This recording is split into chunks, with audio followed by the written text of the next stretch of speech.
Welcome to Samba Samba. Enjoy the video. In this video, I will show how to make caramel out of sweetened condensed milk, full guide. Place an unopened can in a large pot, cover with 1 inch of water, and maintain a gentle simmer for 2.5 to 3 hours, ensuring the can stays submerged. After simmering, remove the can and allow it to cool completely before opening to prevent hot caramel from splattering. You can also use a pressure cooker or oven to make caramel from sweetened condensed milk for different textures and timing. In a pressure cooker, cook an unopened can for about 1 hour at medium pressure for a deeper color and consistent texture. For an oven method, place the condensed milk in a covered dish inside a water bath at 425 degrees F for roughly 90 minutes, checking carefully and stirring when safe to do so.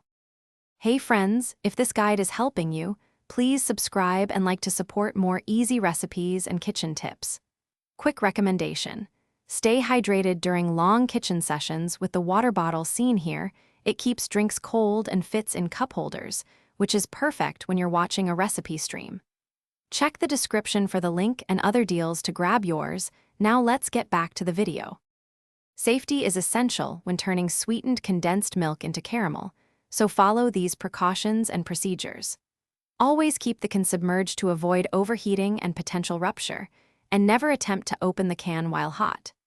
Use robust tongs and thick oven mitts to transfer the can to a cool surface, and allow it to cool completely until room temperature before opening to ensure safe handling and avoid scalding.